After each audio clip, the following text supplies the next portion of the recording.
By now, if you've been listening to The Real Deal On, you've figured out that the show is about learning what it takes to succeed in any area of life. Well, this episode will be no different. Our good friend AJ Mihrzad shares how he overcame massive challenges to create a thriving business and personal life. Cue the intro.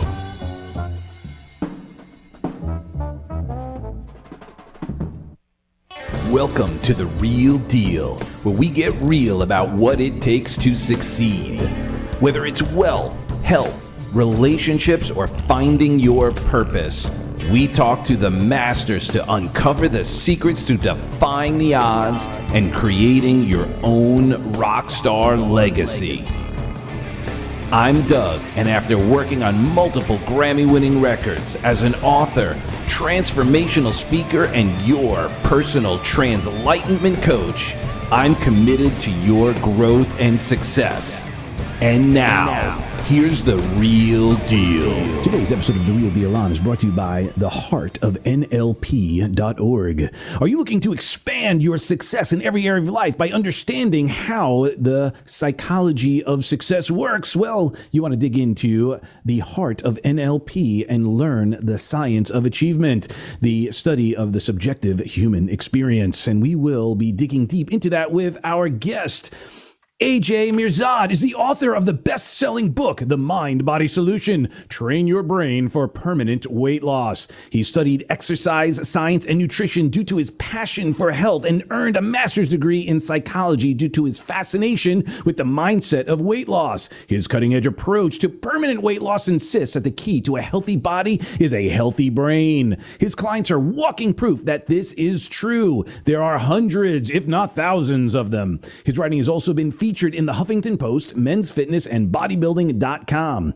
AJ is a keynote speaker at high-end entrepreneurial and personal development events. He is also the host of a popular podcast, the Online SuperCoach Podcast, available on iTunes. Along with inspiring the lives of general publics, he is dedicated to helping fitness professionals and health coaches create an ethical and profitable online income through his business mentorship program, available at onlinesupercoach.com.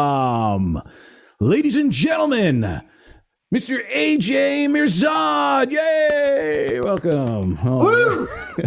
Thank you, Doug. Thank you. So first of all, thank you so much for sharing your most valuable asset, right? Your time, your energy, your wisdom.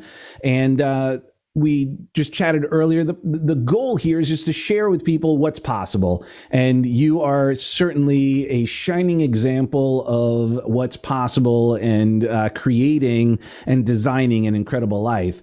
So let's dig into it. Who is AJ and how did you get into your world of fitness, coaching, and beyond? You know, you shared your fascination, but where did that start? Like, did you wake up one day going, oh, how cool? Or was this something that did a life experience occur that made it important? Yeah, that is a great question. I think I could go way back to my backstory of being born. And I was born in a war-torn country, came to the US at the age of 1 as a refugee. And it was very challenging for my family to acclimate to the new society. Financially, there's a language barrier. So we struggled for many years, and we lived in a 1-bedroom apartment in Queens, New York. It was 5 of us sharing it. So grew up poor and really tried to do my best to navigate through life, through the challenges, and just really growing up the son of immigrants. But at an early age, I knew that there's a formula for everything. There was just like this intuitive notion that if I wanted to get in shape, be happier, make more money, there is a formula that I could follow that'll get me the end result. And based on that, I started to really research and look into different methodologies and really learning how to crack the code. So the first formula that I had to overcome was losing body fat. I was 60 pounds overweight. I'm the heaviest. And I struggled with my self-esteem, with just my physical appearance, my confidence. And that was the first step in understanding that if I do specific actions on a daily basis with my nutrition, my cardio, and my exercise, then I could start to lose body fat, gain muscle, and change my body composition. And that was like my gateway into personal development. And then from there, I looked at, okay, now that I've got a good grip on this area, let me go into my wealth, my relationships, my personal happiness, so on and so forth. How old was that? Like the weight loss, and like how long were you, for lack of a better word, struggling with that extra weight, and what impact did it have? Was it impacting your business, or was it still in school? Like what was the environment in which you were dealing with that? I was overweight up until my early 20s, and I was very self-conscious. I had a big old belly, man boobs, and chickmunk face. And I just struggled with trying to lose weight. I think I had a bad relationship. I was allergic to exercise, and I couldn't follow a diet if my life depended on it. So I think going through high school and college, like, it really affected me. And then I actually had a really bad experience, which was a near-death experience. And make a long story short, I was taking this fat burner, and I ended up overdosing on it to the point where I flatlined. I was taken to a hospital. It's pronounced dead. They brought me back to life, but I was in a coma for a week. And recovering from that and surviving a near-death experience, it made me realize, like, wow, life is very precious, and I need to start taking different steps in my life. And that was kind of like the catalyst that really helped me to lose weight and really take charge of my life. Wow. So you really almost did lose all that weight. Yes, instantly. In one shot. Wow. So obviously we don't recommend doing anything like that. So that was at that time, like you shared, you got your master's in psychology. Was that after you got into the whole idea of understanding, like, it's going to take more than taking pills?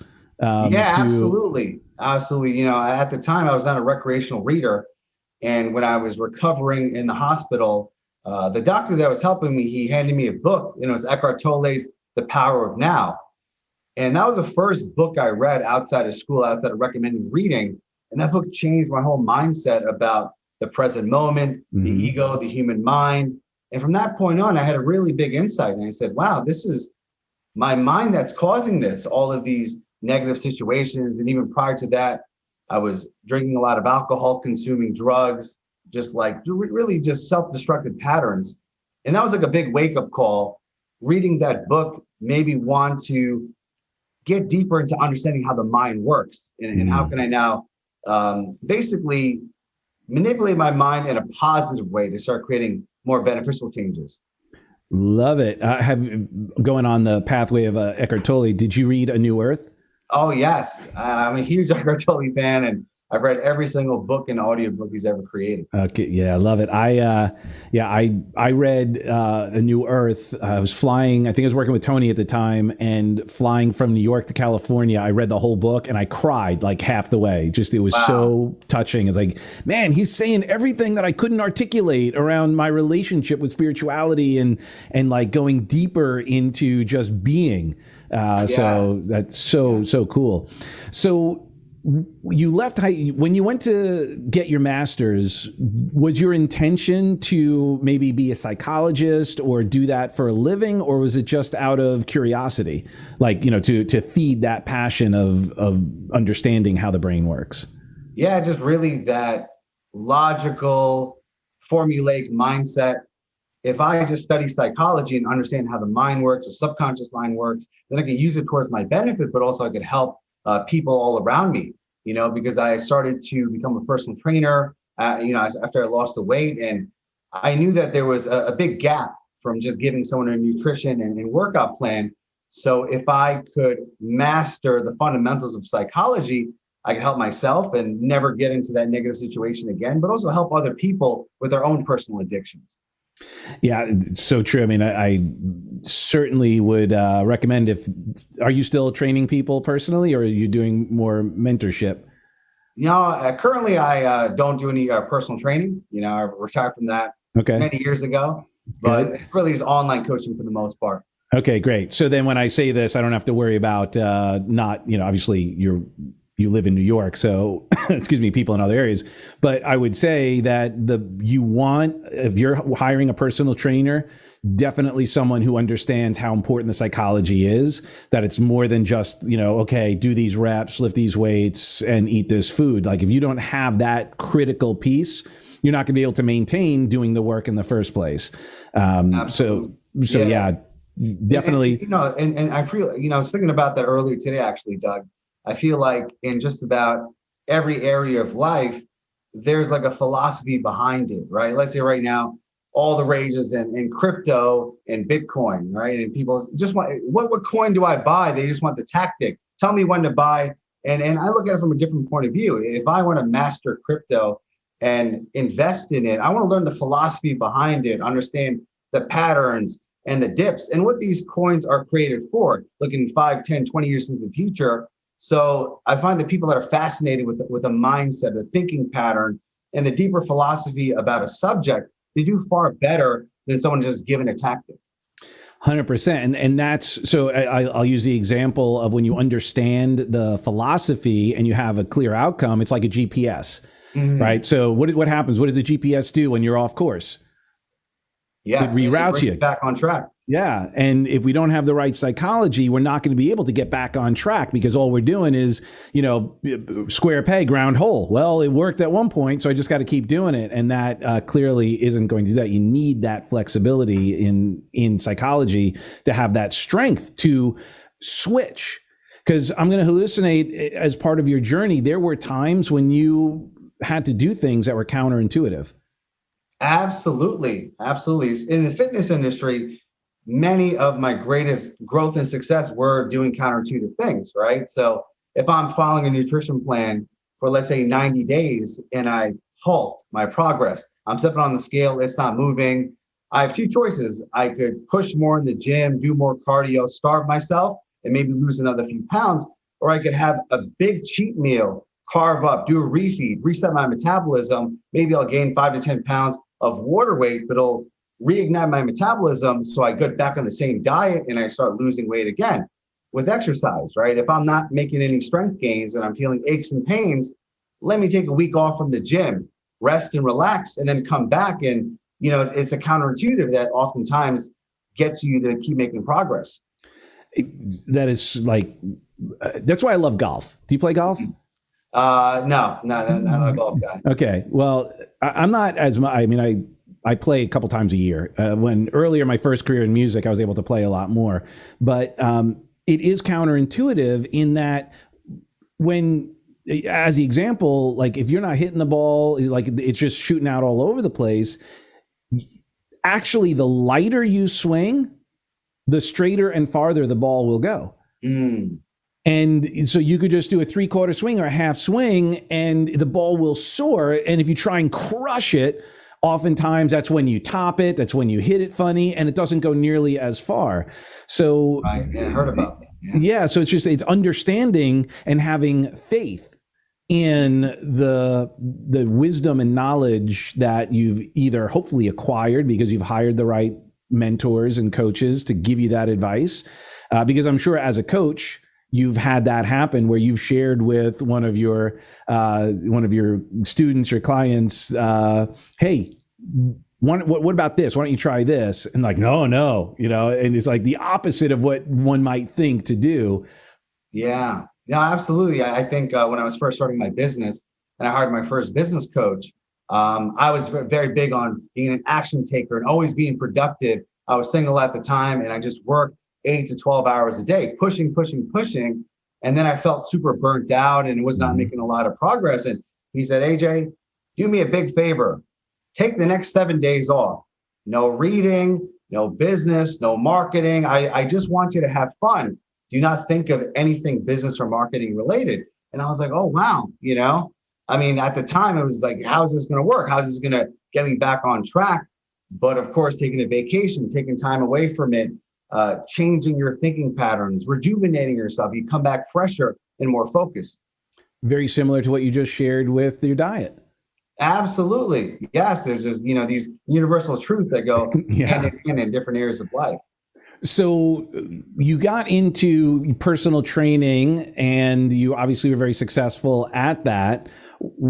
How did you make your shift from the physical training to, which included psychology, of course, to the business? Like who's your ideal client? Who do you work with? Is it other like fitness people? It seemed like that's a main focus of yours. Is it for other coaches? Is it like, who's your ideal client? Yeah, primarily I have 80% of my clientele are personal trainers and fitness coaches, and then I have 20% who are relationship, business coaching, dating coaches. So Okay. I find the same principles where the marketing, the sales, and how to deliver your superpower in an online forum could work just about for any coaching. Mm-hmm. Oh, for sure. So did you, when, putting a timestamp on this, were you doing online coaching prior to COVID, or was that a big disruptor for your flow?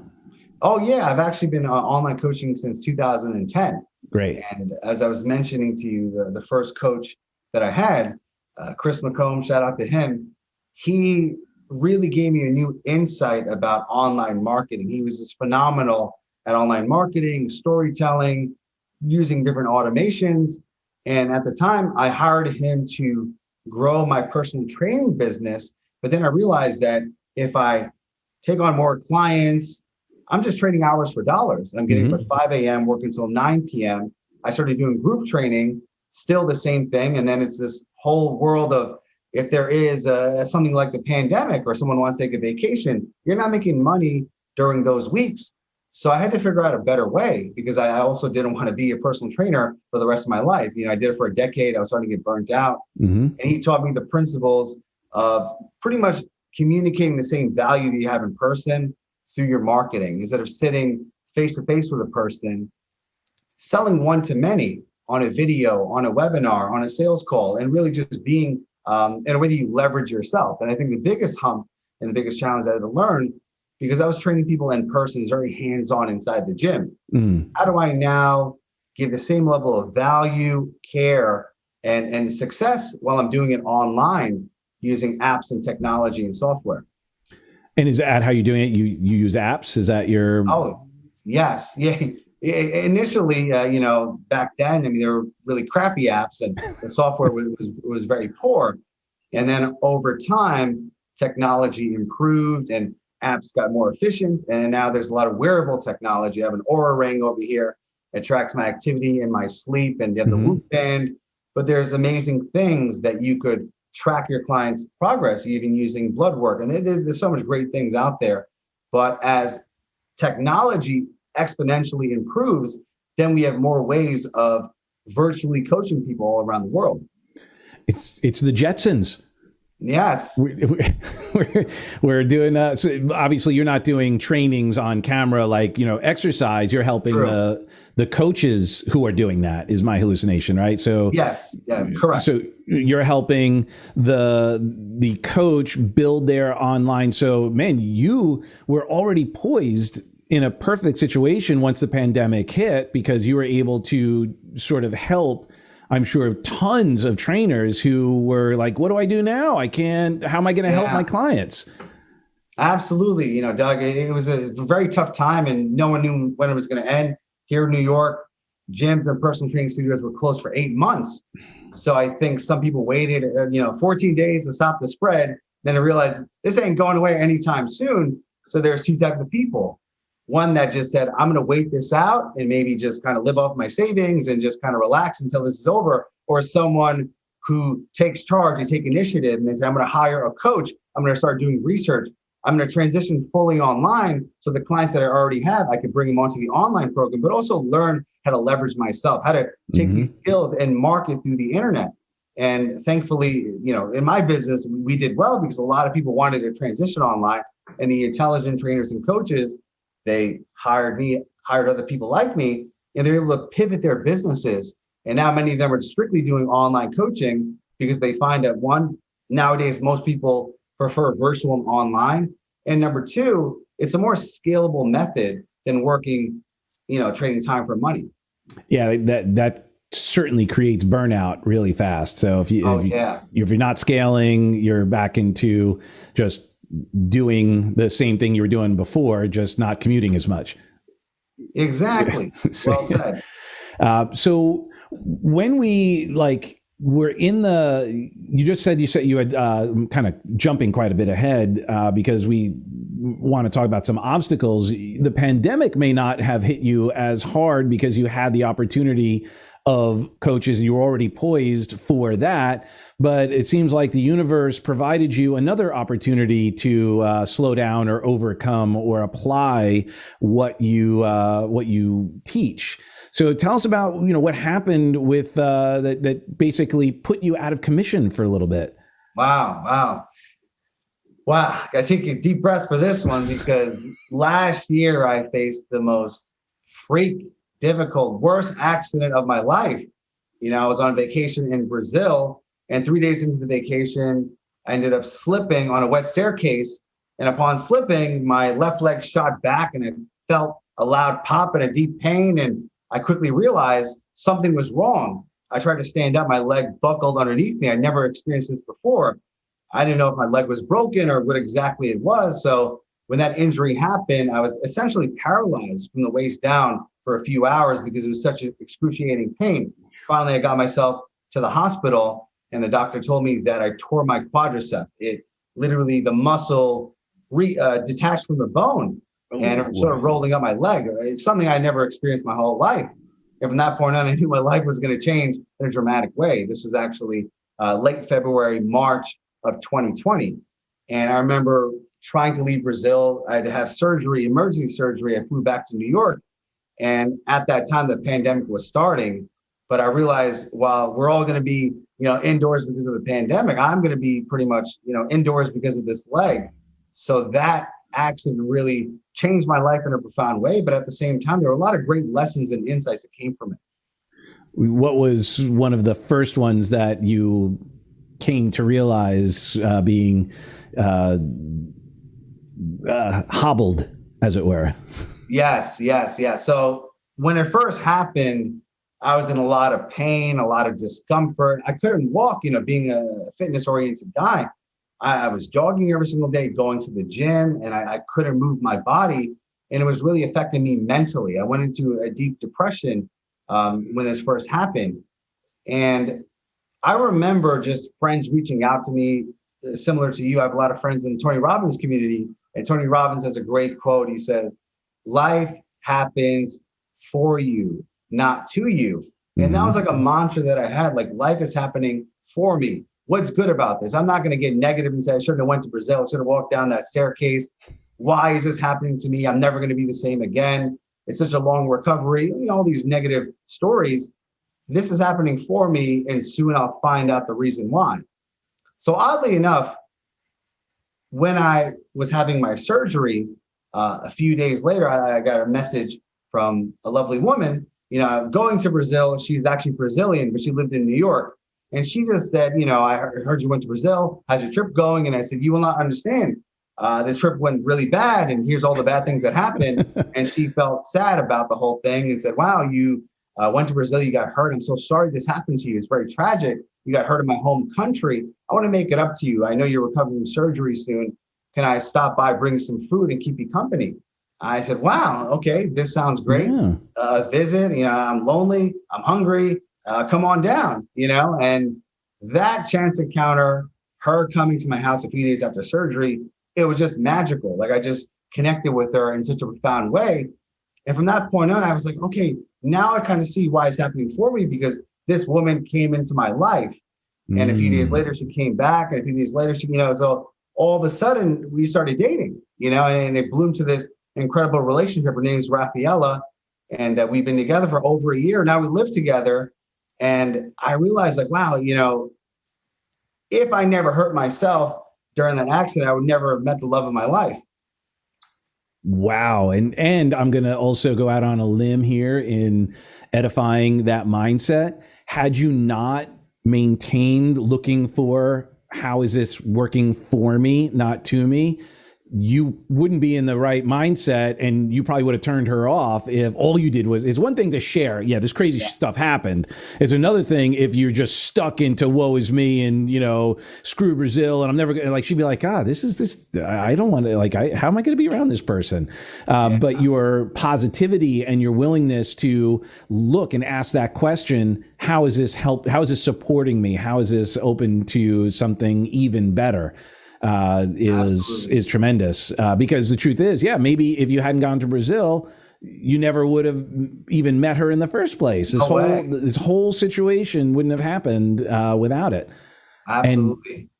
And that's testament to the fact of the importance of psychology and success in every area of your life. It's not just fitness, right? How you do anything is how you do everything. Yeah.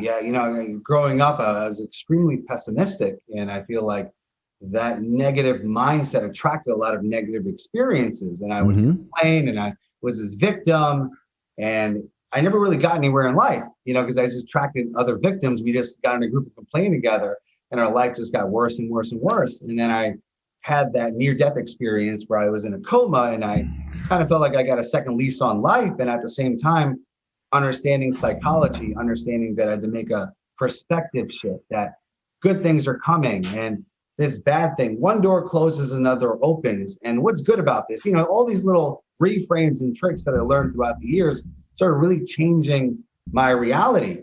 And I think it changed my reality in such a way that now I'm mature enough to just surrender to life. I truly feel that life is just flowing in a specific way. You meet people, you have experiences, you have conversations like this, you gain new insights. And the less that I try to manipulate, control, change, complain, and the more I just let go, the better my life flows. So it's not something that I've perfected, but over time, when things are happening, it is really that mindset of like, oh, cool, this happening for me could be the worst thing. I a tax bill last year for $360,000, and it just freaked me out. I remember just, oh my God, I'm screwed. I got to pay this back. And little voice in my head said, just let go, just surrender to this. Worst case scenario, you got to pay this money. Thankfully, you're in a good place financially. You're not going to be homeless because of it. It's going to take some money away from your retirement. But worst case scenario, you got this. And the more I let go to that situation, I said, I'm going to do my best and forget the rest. That tax bill went away, and like other things in life, our thinking, these scenarios we create in our mind, we create these nightmare scenarios, and 99% of the time they never happen. So why do that? Just let go. And if the bad thing happens, you'll be able to handle it. Well, and if you focus on it and you think about it, 100% of the time they happen in your head. Absolutely. So you experience it anyway. So yeah, you're experiencing it over and over. Yeah. I use the example. I'll ask, at an event, I'll say, let's imagine you had like the coolest, like the newest, what is it? Like 90-inch TV screen. Like you have a movie theater in your house. You've got the coolest sound system, and you've got, just the best of everything in there. And you walk into your house and the worst movie you've ever seen is playing on that. It's the one that makes you feel like crap. We all have got that movie that just I hate watching this movie. What would you do if you walked in and that was happening in your house? Immediately turn it off. Yeah. Exactly. Turn it off, change the channel, right? But what some people do is we actually enroll other people to watch it with us. And we're like, and it's like, and when they try and change a channel for us, like, no, you don't understand how effed up this is, right? We create, the victim vacuum that just basically sucks more people into it, and we just attract it. And then the people who are more positive mindset, they're either going to not participate either way, but they're either going to give you a hint like, hey, I love you and I'm not going to participate in that. So when you're ready to get on another train, I'm on it and you're welcome to join me. Or they just go, I'm just step away and go, I'm not going to participate at all in that. And that's what sadly happens. And when people stay in that victim mindset, instead of taking responsibility and going, I wonder what role I played in that relationship falling apart, they just blame the other person. They go, oh, that jerk, and it's really sad. And I use that as the example of what could have happened with Rafaela had you stayed a victim, not the victor. terrible downward spiral of depression and victimhood, and would even slow down the healing process. Yeah. And I do realize that if we have this language that bad things are happening, it's going to just attract more of that. It's going to become our reality. Mm-hmm. And I do find that, yes, maybe there's some weak points. You have emotional outbursts. You want to vent. You just want to let this poison out of you. But oftentimes while you're venting, you're like, this is such a stupid thought. Why am I having this? And you just, it dissolves into nothingness because it's so ridiculous, but just letting it out but not attaching anything to it. And that's the trick. And that's the wisdom of doing the work. The personal development experience is being able to recognize it and let it go, right? It's not that we don't have bad moments, but they're moments, right? Because then we catch it and go, okay, used to be days or weeks or years, but now it's like, okay, cool. It's okay to vent. I mean, as a great example, we'll use Tony Robbins, the Dickens process. You've been to UPW, right? So the Dickens process, part of it is feeling like crap on purpose, right? Yeah. So, I mean, there's a time and place for it when used appropriately, and then able to let it go and take that as a mindset. This is happening for me, not to me, and then use it as that energy, because clearly you have some energy behind the pain you experienced. Oh, big time, big time. No, that's a great point. I love the Dickens process, and I find that if people, obviously you can't go to a Tony event, or you don't have a coach or a mentor, you can self-guide yourself through this process. And I often do it because I journal. I've been journaling for the past 15 years. I never miss a day. But that's kind of like my personal psychologist, that book. And I love Byron Katie. She has a book called The Work. And his philosophy is very simple. And it's a philosophy is questioning every thought. A thought comes up, limiting belief. Is this true? How do I know that this is 100% true? Right? It's like just questioning it. And let's say if I'm dealing with something and it's a reoccurring negative thought, instead of constantly mulling over it, I'll just go to my journal. I'll put a line down the middle of the paper, and I'll just put all my beliefs that I think are real. And then on the left side, I'll put the truth. And oftentimes, just by writing it out, it's the same process of venting, where you're venting to a friend or a coach.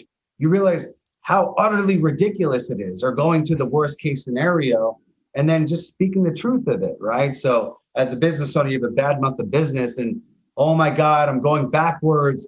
I'm going to lose everything. I'm going to be homeless, and soon I'll be eating cat food and living on the street, and it's this crazy, just unbelievable nightmare. It'll never happen in a million years, right? Most people, if they have a bad month, bad business, let's say they have a mortgage, do you know how long you can stay in a house and not pay your mortgage before they kick you out? Just like realistic, realities to it. But once you put the truth next to that false belief, it's very, very empowering.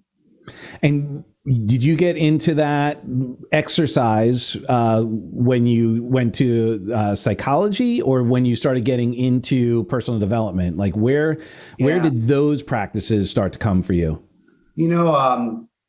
When I had that near-death experience, the first book I read was Eckhart Tolle, The Power of Now. And I realized, wow, like recreational reading is so powerful. And I soon became addicted. And I started reading a book a week.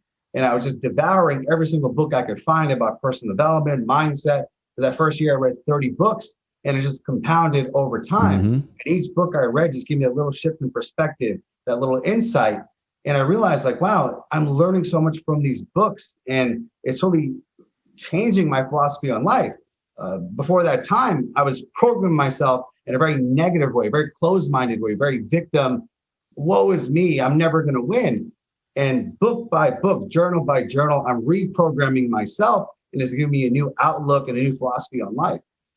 So did your family, you came here with your family, do you have siblings, and are they on the same path, or did you find a disconnect when you started getting into personal development? Oh, initially there was a disconnect. They call me a nerd, or you're just a bookworm, because I'm a bit of an introvert. So I would just go and just read these books and kind of isolate myself. I kind of needed that at the time. But then as I saw the positive changes, I actually have 3 younger brothers. I'm the oldest one, and it's 4 boys in total. once they started seeing me becoming happier and more confident, more outgoing, and my business started growing and I started to invest and I bought my dream house and my dream car, then they saw like, wow, what this guy is doing is actually working. Let me start doing some of it myself. And they started, asking me for books or advice. And then once they saw the results, they started asking for the advice. Awesome. And are they on similar paths in coaching and speaking and that stuff, or are they just applying it in their own way to their life? Yes, not quite. They don't have any type of coaching business or like their own type of business. They work in different jobs and life insurance and stuff of that nature, but they're applying the same principles toward their family, their relationships, and in their whole personal careers. Well, and I mean, that's such an important point that personal development applies in everything. Like, even all the coaching I do when I do, business coaching and corporate stuff, when I come in, like we have our, there's the strategies and tactics and all that, but without the right mindset, it doesn't matter. They're not going to apply it. It's not going to have the same impact because it's like fueling our supercar with crap gas. It's just it's not gonna work. Sure. And then you blame the car. I found that the biggest impact it's making is my relationship. And I know you have a great relationship as well. And I like to talk to people that are in great relationships and really talk about their strategies and their philosophies and how they deal with fights and anger and, whenever there's a difficult time, how are you dealing with it? Because to be in a relationship, there's going to be arguments and disagreements and downtimes, and there are, ways of dealing with it, right? We have a way that we deal with failure and anger, and oftentimes it's a pattern that maybe our parents taught us, and we do that in all our personal relationships. And my girlfriend, Rafaela, she's kind of like a newbie to personal development. She's not as advanced as I am or has not read all the books. And it was amazing because she's an eager student and she loves to learn. And I knew from previous failed relationships that I was not going to make those same mistakes. And right off the bat, we started having couples meetings every single week and learning how to deal with discomfort and arguments and really applying strategies. Gottman's rule is phenomenal. He says for every negative statement, you need to do 4 positive statements, and learning the love languages and all these amazing strategies that really help our relationship. So brilliant segue to that. So all of this happened with you in your accident, like right at the head of beginning of COVID. Yes. Then she came over right at the beginning of COVID and this whole thing. So you basically got into a pressure cooker in many respects, because not only were you meeting each other for the first time, it was under extraordinary circumstances, physical issue that was, kind of outside of your control, then the pandemic issue outside of your control. What a blessing and a wonderful, challenging way to get to know each other, because really you have all the opportunities to find out how you deal with stress, how you deal with challenges, because, in relationships, when things are going well, everything goes well. Who cares, right? You could have rose-colored glasses. It's when things start getting challenging where, our old patterns and those things maybe we picked up from old, either relationships or our family's relationships. So what was that like for her? Like, did she have to stay home, or was she working independently so it didn't have that same impact? Like, what kind of stressors were showing up when you were showing up? Because obviously you had your stressors. Yes. What were hers? Yes. Yeah, that's a great question, Doug, because not only were we starting a relationship, we were quarantined together because I was injured at home. She was helping me, taking me to the physical therapist and the doctor, and then she was spending so much time at my place. She lived about 20 minutes away that 2 months after we met, she moved in. So she moved in and all of a sudden everything was exposed, all our bad habits and all our negative beliefs and, just our ways and philosophies sometimes interacted. And definitely she worked from home. I worked from home and we were just face to face 24/7. And we never really had any dating. There was no courting because all the restaurants were closed. So we spent every waking moment together for the past year, essentially. And it was definitely like an acceleration. I feel like the 1 year in quarantine was like 3 years in a normal relationship. So we moved things very, very quickly. And it was not easy. I must say that, I had certain habits being a bachelor that she didn't agree with. And then for her, she wanted to change stuff and decorate the house in a way that I didn't agree with. So it was like all these battle of egos that were happening. But I think the greatest lesson that we both learned was to never give up. Everyone says they want a 10-10 relationship. On social media, they show a 10-10 relationship. But there's some points that it's a 2 out of 10 or a 3 out of 10. And you can create a story in your mind and say, you know what? My relationship is a 3 out of 10. This person is wrong. I am right.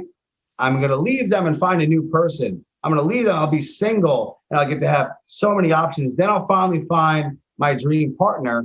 And that's the wrong way of thinking about it, because you leave them, that same baggage, that same mindset, that same negative way of dealing with people will follow you in the next relationship. Yeah, I totally relate. My wife and I, we met similarly in that, or our story is a little similar. We met, without getting into the whole story of how we met and all that, but she came on the road with me with Tony Robbins. Wow. We dated. She came to, I was on the road. I was in Milwaukee, living in Milwaukee. She came, supposed to be for 3 days. First time we met in person. Came for 3 days, or supposed to be 3 days, stayed for the whole week. And essentially within 2 weeks, she was on the road with me, living. We were just living together. Wow. And same thing. It was like the reason why was like, I was like, I don't want to do a long distance relationship. Like, that's going to suck. She was a coach. So she, and still is. So she could work from wherever. So she came on the road. But yeah, that getting like in close quarters and not really having an out, as it were, like to just not give up. Oh, there was plenty of opportunities where there was testing, as it were. A wise man told me that if you ever want to marry someone, go on a 1 week road trip with them. If you could survive that road trip, then you could stay married to them. Yeah. Oh yeah. We drove. We drove from New York, because I grew up in New York as well. Oh, cool. We drove from New York to Florida. That was our first. Wow. So yeah. Basically, I don't recommend it. We did it twice. New York. You're in Queens right now? No, I'm actually in Manhattan. Okay, great. Midtown. Awesome. So one of the studios I used to work at, we had was 1600 Broadway. Oh, very right cool. in there. But you say you grew up in Queens? Yes, I grew up in Queens. Okay. Yes. What part? Fresh Meadows is the area. Okay. Yeah. I grew up in Garden City. Oh, wow. That's a great area. Yeah. That's where the mall is. And I was a mall rat there. I used to walk to that mall right at the corner, Glen Cove and Clinton, Old Country Road, like that little area. That was where we lived. And so I would walk to the mall every day. And that's awesome. It's like pre-social media. So when they had excited, they had a video, like the video games, an actual arcade. Those. Yeah. I love those arcades. Old school. There's actually one down here in Delray that has like one floor of pinball and another floor of just video games. And I guess you pay one fee and you can just play games all day. It's pretty cool. Fun game place. Oh, yeah. Yeah. So as you've been on this journey, how did you get into like Tony? Like, what was that like? Because you got Eckhart Tolle and it's Byron Katie. Like, they're certainly part of the same field, but definitely different.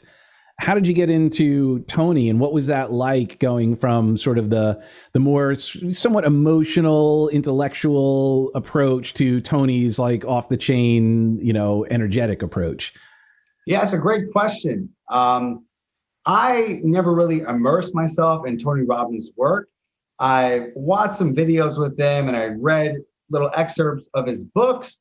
And I just realized he's a great speaker. There's something special about him, but it was kind of like, he's kind of saying what everyone else is saying.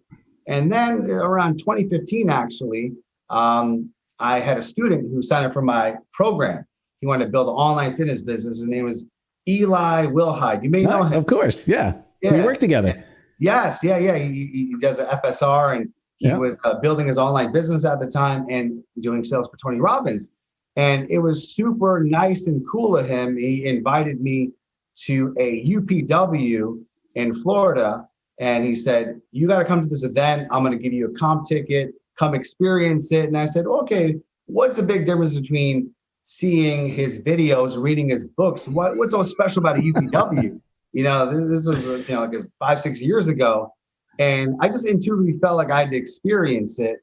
And that one event changed my life. Eli was there. He was, talking to me and guiding me through the whole process. But the immersion process of a UPW, it was like the greatest high I've ever experienced without alcohol and drugs. I was a guy like standing on the chair, jumping up and down, dancing, hugging strangers. I was in my t-shirt. It was like, 40 degrees inside the room, but I was just so immersed in it. And I felt like it shifted my psychology. That event had a huge impact on me. I realized the power of going to one of Tony's live events. And I set a big, big, big goal at the time. And I said, I'm going to sell the house that I have in Fresh Meadows, Queens, and buy my $1 million dream house. I'm going to do it in the next 30 days. And this certainty, this amazing feeling that I had, I said, Monday morning when I get back, I'm going to do it. And literally, I put my house on the market. I kid you not, Doug, within 6 hours of being live, someone came and actually offered $20,000 more than I put. And my house got sold. And now I had 30 days to find a new house so that I could, close. And it just worked out in such a magical way that literally after that seminar, 3 months after, I moved into my dream house. Wow, that is amazing. That shows you the power of visualization, the power of certainty, the power of committing, and just following through. Oh, yeah. Because I'm sure even during that, you had some resistance. Oh, big time, because we go to these seminars and we, have these, coaching programs, and there's a part of you that's like, I want this goal, but I think I'm being delusional, because it's that fear. Monday comes back and you go back to your old habits. It's very difficult to keep that momentum going. But that event, again, was very different than anything else that I did. And most people will tell you that's why they go back to UPW and Date with Destiny and so on and so forth. And I did find that there's a type of knowledge that comes from reading a book. There's a type of knowledge that comes from full high-level immersion. And Tony was a big inspiration for me because after I did UPW, I hosted my first real seminar. And then I started doing seminars every 6 weeks because I saw the difference in people from my live events compared to doing coaching online. Oh, love it. Love it. Awesome. So you obviously haven't done any live events in the last year. I assume you're going to be doing them again. Absolutely. I cannot wait. It's my favorite thing to do. I do miss them greatly. And I will say that I'm not a big fan of the virtual events.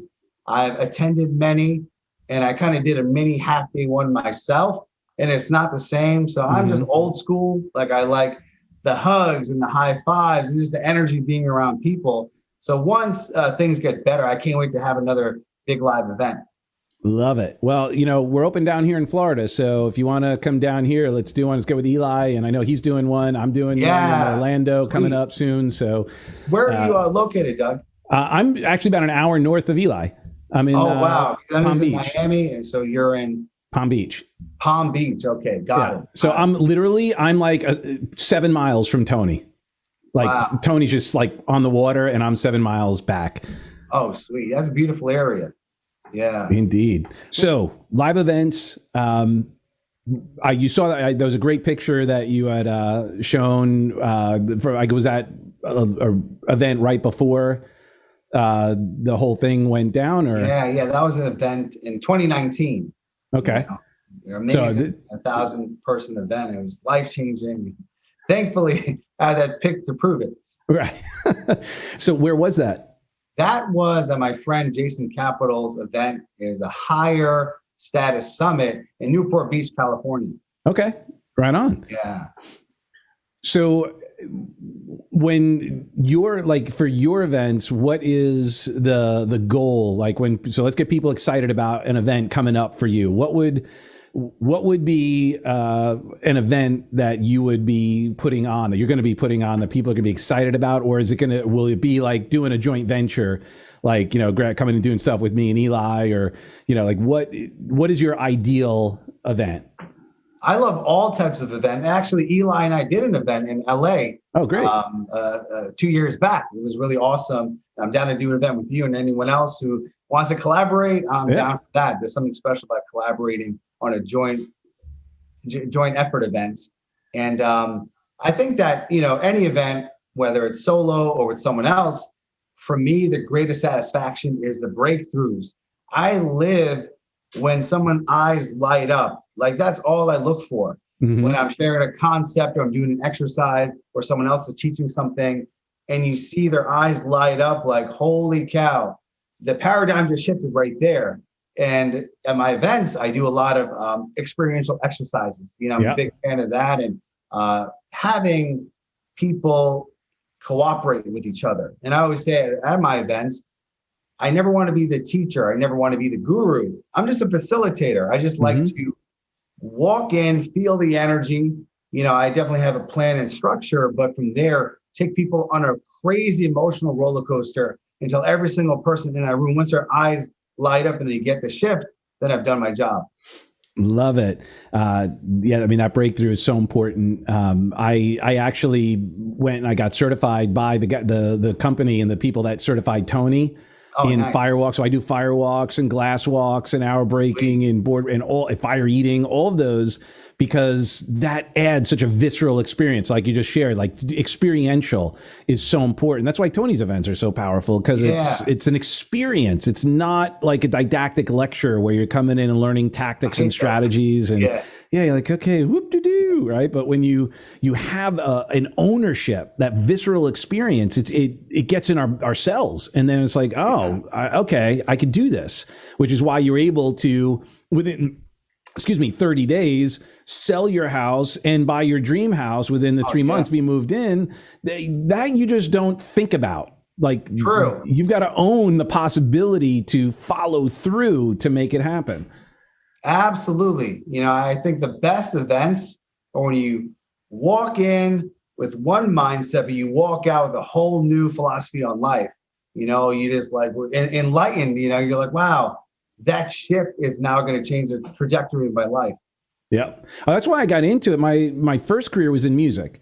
So I was, producer, engineer, and an artist. So I traveled the country as an artist, but also making records and winning multiple, I didn't win personally, but worked on multiple Grammy winning records, like Celine Dion and J-Lo and Chicago soundtrack. And then I did all the rock stuff. But when I went to Tony's event, like I'd been similar to you in that I was reading a lot and doing a lot of audio books. And I ultimately purchased every one of Tony's programs and Marshall Silver's. And now guys are my friends, like Marshall Silver and Omar Perriou and James Ray and all these, people like, okay, cool. But then I ended up going to UPW. That was my first event. And I left like, OMG, this is what I've got to do. Yeah. Not because instead of in music, it's this is great. I could distract someone for 45 minutes to 2 hours. They go to a show, I'm on stage, and I'm participating in them getting out of their heads for that period of time. And that was a gift. That was a spiritual experience. But man, if I could not only entertain them so that they do lose themselves for a little bit and distract, but they leave better off than that when they came, that they have an aha moment, they have a shift, they have that paradigm shift that makes that helps transform the world. Nothing could be more rewarding than that. Absolutely. So, we're obviously in the same business is in helping, transform lives. And it's really, doing the inner work is the most important, that the inner connection to something even bigger. Yeah, that's a great point, because I love music and I love the effect of entertainment. I personally watch hours and hours of musical documentaries because I love to learn how an artist got started and how they progressed and what was their epiphany and how do they make it big, because a lot of artists struggle. Yeah, I'm so fascinated by that. But I think very much about the future of personal development. I feel like there's going to be a Tony Robbins type figure that is very musically and entertainment oriented. Because if you look at one of Tony's videos, it's hundreds of thousands of views. You look at a musician, millions and billions of views. And there's going to be someone who combines teaching, philosophy, breakthroughs, insight, personal development, but also makes it extremely entertaining so it moves the masses. Yeah, we'll talk offline. I mean, I don't know if I'm going to be the guy, but I've had a vision about doing exactly that. That's one of the first conversations 11 years ago I had with my wife. Wow. Now wife, about like a production that is essentially a musical / personal development event. That is that's my dream too. I started performing stand-up comedy and spoken word for that purpose. So I could get up there and learn these skills of entertaining a crowd, telling stories and rhyming and doing freestyle rap. That's awesome. In my free time, I just rap and do spoken word because I want to be able to teach in a rhythmical way where it's, I saw the Broadway show. Man, it was all done in rap, and that blew my mind. Hamilton. Oh yeah. Yes. And that was a very theatrical experience. It was one of the top grossing Broadway shows of all time. And it taught you about American history, but it did in such an entertaining and empowering way. So I'm glad we're on the same page about that. Oh yeah. I mean, part of my limiting belief is also, I know how big a project that is, meaning get the band together, I want it to be like a band, not live music. Yeah, like a whole, it's just, it would be, because as a performer myself as well, I can sing it's pretty comprehensive, the idea, and definitely needs lots of partners. But speaking of documentaries that are powerful about music, have you seen We Are Twisted Effing Sister? No, I've not. Okay. Yeah. Game changer. You've got to see. It's on Netflix. We Are Twisted effing, it's fucking, but it's with the little stars, whatever. I hope it's still on Netflix. So obviously you know who Twisted Sister is, and of course, from Long Island. So Dee and I are friends. I co-produced the second Widowmaker record, and the documentary is about Twisted Sister prior up until their first record deal, like the one that blew them up. Wow. So the amount of times they were told that they suck, that they, will never make it. The actual record company that signed them, the A&R guy, the guy who's in charge, I think it wasn't Jason, it was it doesn't matter right now, I don't remember, but he told all the A&R guys, if anyone brings Twisted Effin' Sister again to me, you're fired. Like that's how much he despised the idea of Twisted. And so it's amazing. Like when you watch the doc and like how they got close, they got a deal. And then the day they were supposed to sign it, they go bankrupt, the record company, like all these crazy things. You'll totally dig it, and you'll get, it's all about mindset and how Dee was the driver of it, like how he was just relentless. And also, if you go back, I interviewed him recently. He talks a little bit about some of his drivers, and it's pretty cool. Like I met Dee, cool. I got to know Dee at his bottom, like when he was like had nothing. Sure. So it's he came back, like he was up at top, lost it all, came back. Yeah, those are the best stories. I think it's amazing to see, and just the amount of setbacks some of these artists deal with. You have no idea what it takes to be a pop star or Rihanna or Justin Bieber. Just to get to that level of Beyonce, the amount of practice and resilience and mindset and choreography. And this is just a side complaint, but I love talking about artists, but then I get this flack from some people that say, oh, well, they got there because the Illuminati. And there's people that are obsessed that the entire music industry and celebrity is done with Illuminati or, just all this nonsense. But then when they actually speak to artists, they realize the amount of work involved. I think that's a cop-out, saying that I'll never be successful because the only way I'll be successful is if I sell my soul to the devil. Yeah. Well, now, we could extrapolate that to just any area of success, right? It doesn't really matter what the sector is, Yeah. anyone who's super successful had to overcome incredible obstacles in one shape or form. Maybe they invested in themselves, they leveraged, they took out their IRA and invested in their business, or bought some real estate, or, went up against, the challenge of everyone telling them you can't do fitness online. No, you have to do it in person, right? There's all of these different stories. And then when someone sees, and here's what's so interesting, and I'm sure you've experienced this as well. You make things look really easy because you've worked at it for so long. So what you're a master at, you have physical mastery because you did the 10,000 or 20,000 hours or more.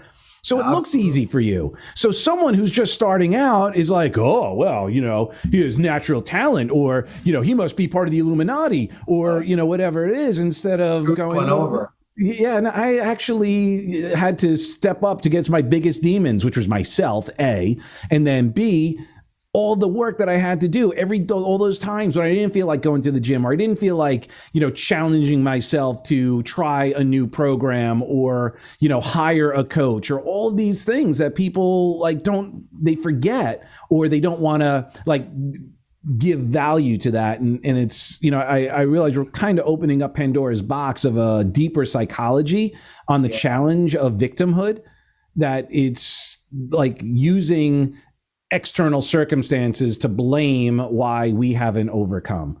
Oh, 100%.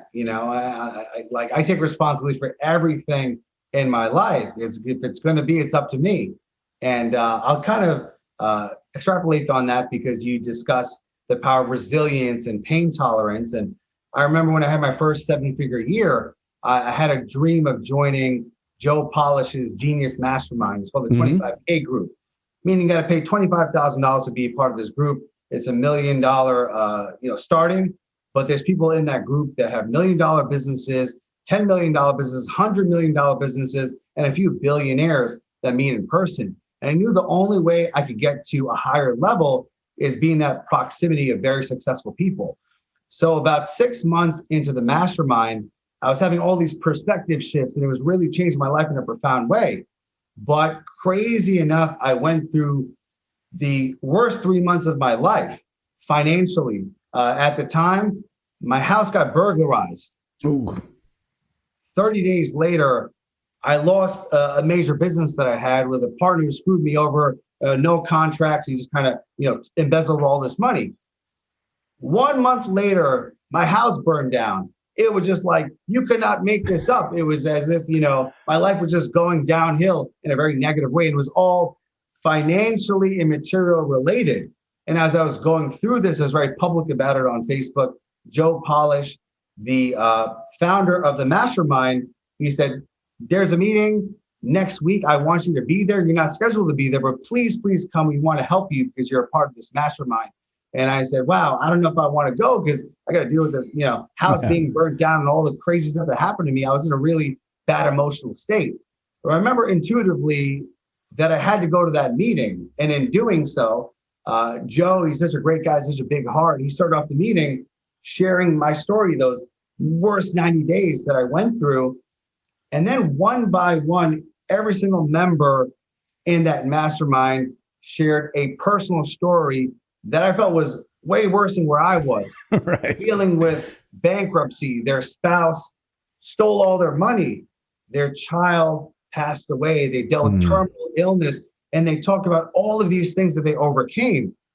And then I had a huge shift being in that room, hearing these tragic stories, that the higher up the success ladder you go, the more pain you're able to tolerate. Yeah. And it actually bring up an interesting point. The other day, I met with a good friend of mine who owned the treatment center that I worked with. He was a Platt partner, and that's how I met him through, Tony and all that, and ended up, getting recruited to bring personal development to the treatment world. And we were talking, and he was sharing kind of all of his drama from, being using and all of that. And then we worked together and we built the company up to 300 employees, and it's a different kind of drama. but it was still drama. It was still craziness. It just had different leverage. Now we're talking about people's lives, keeping them employed. How can we, make this an even better place to work at and help more people? And then when we were talking the other day, he since has sold the business. Well, let the business kind of it disappeared, and he was sitting. He goes, it didn't. I didn't have to let that go. He said, but I, in the middle of a divorce, Google, there was a challenge with marketing in Google and like all these crazy things. Like I couldn't fight all of these battles. Wow. And the biggest struggle for me was letting go of my identity being wrapped up in that treatment center. But once I was able to let that go and stop worrying about the materialistic, all of that, all of those things that were wrapped up into the identity, he's like, I've never been happier, and I'm making more money now than I was before. Wow, that's powerful. Yeah. And it's so just, because we get so stuck into that identity and that fear that, we're defined by our nice house and car and bank account and all of that. And while those are all nice, those are just a result of who we are. Exactly. And so much people are just so obsessed keeping up with the Joneses, that they forget about adding value, being really in the business for the initial reason why they got into it in the first place. So let's just pivot to another perspective on that, because this, I think, a lot of the people that I believe that are in this industry are heartfelt, caring, loving people. I don't know Joe personally, but I know obviously that group. I know a lot of members. Heart. Yeah. Such a giving man. So, and obviously you could definitely tell by just even before talking this length with you now. Thank you. How did you reconcile the ability to receive the abundance that you deserve? Because I know a lot of coaches, a lot of entrepreneurs, a lot of people who are very heart-centered. There's that internal kind of like fear and look because of the demonization of that wealth. Like I'm sure there's some people, the haters, who are like, oh, look, you're a 7-figure. Oh, you want you to talk about it some more, right? Like, so how did you overcome, or did you have that struggle of, man, how do I, kind of receive what I'm worth? Absolutely. That's a great question. I grew up in extreme poverty. My family was on food stamps, welfare, public assistance, and we lived in this tiny apartment in the ghetto, lack of a better word. Mm-hmm. That's where it was. And it was growing up in this very difficult environment where I was surrounded by poverty and a negative financial belief. And I would come home, and at the dinner table, my parents would argue, how are we going to pay the rent? How are we going to feed the kids? And I was hearing this, being the oldest boy in the family. And this was my programming for the first 20 years of my life. And I developed a really bad stutter and a lot of issues because of that. And of course, once I started my own business, these negative financial worries started coming in, where I was making some progress and I was losing money. Oh my God, am I made out to be an entrepreneur? Should I just get a safe 9-to-5 job and not have to worry about this stuff? And of course, when it came to hiring mentors and they say, it's $5,000 for 12 weeks of coaching, I shuddered. At first, I was very frugal. I didn't invest in myself. And it was really having to overcome these decades of negative financial beliefs and this scarcity mindset to shift it toward abundance, to start investing in myself and start really enjoying my money. I was extremely cheap because I didn't spend it on myself and I didn't spend it on my lifestyle. I didn't spend it on my business. And then I just start to get out of that mindset and take bigger risks, put my money in, invest in coaches, join masterminds, and start paying for ads. And, whenever someone run ads, they'll lose $20,000, $30,000 to finally crack the code. But I was ready to do that. And by taking those big financial risks, I started getting big financial rewards. And I shifted myself of, you know what?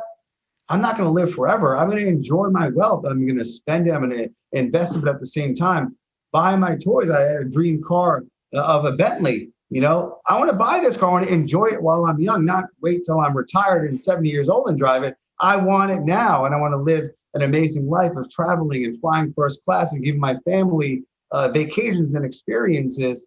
And I realized wow, the more that I'm spending, the more that I'm investing, my abundance is growing because from a foundational point of view, that shift from scarcity to abundance just created more and more abundance.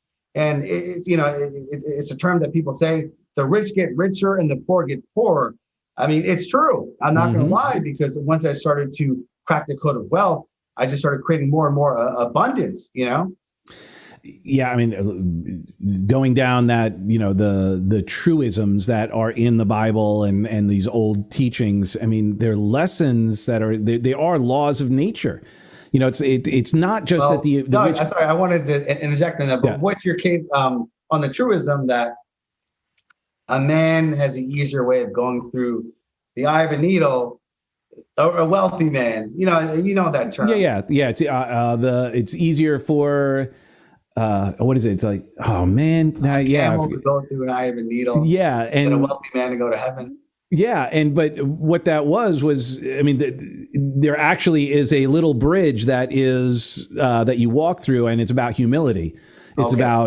It's actually, and this is where we get like the saying, it's better to give than to receive. No, it's better to be in the position to give than in the position to need to receive. And it's part of that also, it's better to give than receive, meaning like, if we're always having that mindset, it's give first so your hand is open so you could receive. It's not, it's also kind of in the order, right? Because, and unfortunately, it's again, my perspective, sometimes people think, and I'm seeing it more and more these days, like an expectation, it's kind of a sort of entitlement, like the mafia. Hey, I give to you, you give to me. Yes. Right. And like there's this expectation that, hey, if I give to you, AJ, you should give to me. And it's like, well, no, I'm giving to AJ of oneness of this is an exchange. I'm just, freely adding value. Now my hand is open so that maybe it's going to come from somewhere else. I'm not looking to you to give back. I'm just open to the universe to give back. And sadly, I think we've gotten into an interesting mindset more and more over time where there's an expectation that it is like this back and forth exchange, not something that's bigger than that we're giving to something bigger and we're receiving from something bigger, which is, again, I think it's a more esoteric mindset. Money is not the root of evil. Greed is the root of evil. Yes. Money's just a tool. Yeah, exactly. You could hoard money or you could hoard candy. Like it doesn't. Yeah. Exactly. It's still an addiction. Yeah. Last year around this time, right before the pandemic was getting really worse and I kind of saw things are going downhill, I took it upon myself to just give back in a very massive way. So I said, I'm going to create a free live coaching program where I just take whoever wants to learn how to build an online business, teach them basic marketing, sales, coaching their first clients, and just do it on my social media without asking for anything in return. It's a very spontaneous thing. And I just made a Facebook post about it. And I said, if you want to get free coaching, and if you are kind of confused on how to build an online business or what to do during this difficult time, join my program. And had about 250 people that joined into that. And I was coaching all of them. It was a lot of fun. And again, I was just purely giving and giving and giving and giving and not asking for anything in return. Of course, a lot of people saw the value in the program. They ended up joining my other coaching programs. And that just really showed me like, that's a mindset that I have, that I want to be in a place where I'm adding more value to the universe than I'm taking in. And in the same way, I decided to do the same challenge. I'm going to do it April 5th again, because it's the best feeling. They're obviously there are people that could afford my coaching and they're in a good financial position. There's people that cannot. They have a lot of money fears and challenges. So I love the fact that I could create free programs and give my best stuff away, premium information, because I believe in giving away premium information, but charging premium for the implementation as well. Right. And that's the balance, right? Is just being congruent with who you are and knowing and being confident, like, hey, the people who can, and there are some people who say they can't afford it and they can't afford not to. And that's that distinction where, they have to recognize, like you shared earlier, that investment in yourself. Like the more you prime your own pump, especially if you're a coach, man, if you're a coach and you're not willing to invest in yourself, you're doomed because you're not going to have confidence and certainty to ask anyone to invest. So true. Yeah. He's going to be like, I don't pay for coaching. How can I ask anyone else to pay for it? No, and you're literally doing that. You have an abundant mindset. Obviously, we've been connected for quite a long time. You're putting so much effort into your posts, into your content, like just giving massive nuggets of value. Right now we're talking for 90 minutes and you're just giving your time, your energy, and we're creating this piece of content that people could watch and get insights from. We're not asking for anything in return. We love giving, we love sharing, we're having a great conversation. The only thing I would ask is apply it. Yes, exactly. Exactly. Take one nugget example. Yeah. And implement it. But actually you're a very giving man, and by you adding so much value to the universe, is no coincidence why you have such an abundant life. It's all psychology. Back to what you teach. Yes. Whether it's losing weight, improving your relationships, growing your business, it starts here, and there, then it goes out. Like it's aligning mind, body, spirit, congruent with all of that, so that you can handle all of the resistance, all of the challenges, and navigate our way through. So, man, we could talk for hours. I want to honor your time. Thank you so much. How can people get in touch with you? What is, you have April 5th, you have your next challenge, but what is something that you're excited about that we can also let people be aware of so that they can learn more and bask in your majesty? Oh, thank you. It's a nice way of putting it. But yeah, like right now, I'm super pumped about this challenge. I did it last year, had incredible results, and just brought a lot of people together in this community towards growing their business and helping more people.